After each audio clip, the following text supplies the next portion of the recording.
ఇయాల మీ అందరికీ నా విజ్ఞప్తి ఒక్కటే, 10 ఏళ్ళు ఆశీర్వదించండి.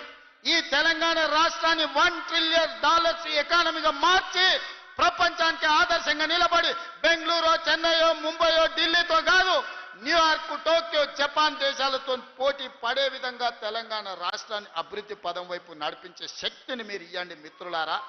మీరిచ్చే శక్తితోని మూసీ నది ప్రక్షాళన చేస్తా, రీజనల్ రింగ్ రోడ్డు నిర్మిస్తా, భారత్ ఫ్యూచర్ సిటీని ప్రపంచానికి ఒక గొప్ప నగరంగా అందిస్తా. ఈ రోజు బలహీన వర్గాల పిల్లలు డాక్టర్లు, లాయర్లు, ఇంజనీర్లుగా, ఐఏఎస్లు, ఐపీఎస్లుగా రాణించి ఈ దేశ పునర్నిర్మాణంలోనే మీరు భాగస్వాములుగా ఉండాలి, మీకు బాధ్యత ఉండాలి అనే విధంగా తీర్చిదిద్దే విధంగా నేను ప్రయత్నం చేస్తాను మిత్రులారా. అందుకే ఇవాళ మిమ్మల్ని అందరిని అడగదలుచుకున్నాం. లక్ష్మీ నరసింహస్వామి కాళ్ళ దగ్గర ఈరోజు మనందరం కూర్చున్నాం. ఆ స్వామి సాక్షిగా అభివృద్ధి చేసే శక్తిని ఇవ్వండి. ఈ తెలంగాణ రాష్ట్రాన్ని, ఆగమైన తెలంగాణను మనం పునర్నిర్మించుకుందాం. ఇవాళ ఒక్క నోటీస్ ఇస్తేనే ఆయన ఆగమాగం అవుతున్నాడు. నెలల కొద్ది జైళ్ళల్లో గడిపిన మేమేమనుకోవాలి? నువ్వు దేవుడువా? నువ్వు మనిషివే కదా. ఆనాడు ప్రధానమంత్రిగా పనిచేసిన పివి నరసింహారావు ఒక సెషన్స్ మేజిస్ట్రేట్ ముందర పోయి చేతులు కట్టుకొని నిలబడ్డాడు కోర్టు నోటీస్ ఇస్తే. మీకెందుకయ్యా అంత బలుపు? మీరు చేసిన తప్పులకి ఇవాళ కమిషన్ నోటీస్ ఇచ్చింది. జవాబు చెప్పాల్సింది పోయి ఎదురుదాడి మా మీద చేస్తున్నారు. నువ్వు మా మీద దాడి చేసుడు కాదు, ఇది కాళేశ్వరం కమిషనా, కాంగ్రెస్ కమిషనా అడుగుడు కాదు. నీ పార్టీలో ఉన్న దయ్యాల గురించి నీ బిడ్డనే చెప్పింది కదా. ఆ దయ్యాలు, కొరివి దయ్యాలు ఎవడో తెలంగాణ ప్రజల్ని ఎట్లా పట్టి పీడిస్తుండ్రో ఇవాళ నీ బిడ్డ అడిగిన ప్రశ్నకు సమాధానం చెప్పమని బీఆర్ఎస్ నాయకులను అడుగుతున్నా. ఇప్పటి నుంచి అది దయ్యాల రాజ్య సమితే తప్ప అది భారత రాష్ట్ర సమితి కాదు, అది దయ్యాల పార్టీ అని మన కార్యకర్తలు ఊరూరాలు చెప్పాలి.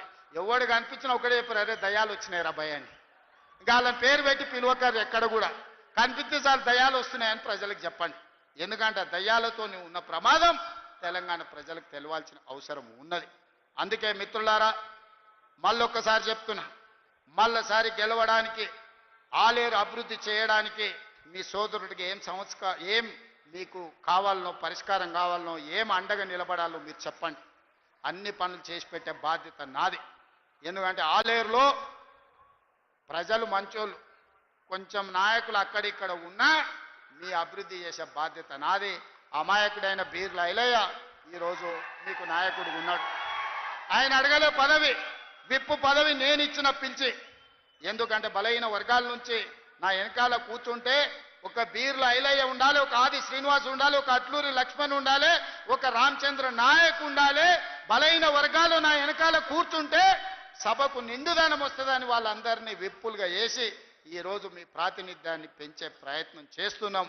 రాహుల్ గాంధీ గారి లక్ష్యం నెరవేర్చడమే నా బాధ్యత అని తెలియజేస్తూ, ఇంతసేపైనా ఓపిక ఉన్న మా సోదరులందరికీ నిండు మనసుతో ఆశీర్వదించడానికి ఇక్కడికి విచ్చేసిన ఆలేరు ప్రజలందరికీ కూడా మనస్ఫూర్తిగా అభినందనలు తెలియజేస్తున్నా. మీరందరూ అండగా నిలబడతారా? తెలంగాణ రాష్ట్రాన్ని పునర్నిర్మించుకుందామా? మీరందరు సిద్ధమేనా? మీరందరూ అండగా ఉంటారు కదా. అండగా ఉంటా అన్న వాళ్ళందరూ చేయి పైకెత్తండి. మా అక్కలు కూడా, అక్క కోటీశ్వరులను వచ్చేసారి 1 కోటి ఓట్లు రావాలంటే మా ఆడబిడ్డలే కోటీశ్వర్లు అయ్యి నాకు అండగా నిలబడాలి. మీరందరూ ఆశీర్వదించడానికి చేయి పైకెత్తండి అని చెప్పి మా అక్కలందరికీ విజ్ఞప్తి చేస్తున్నా. జై కాంగ్రెస్, జై జై కాంగ్రెస్. ధన్యవాదాలు మిత్రులారా.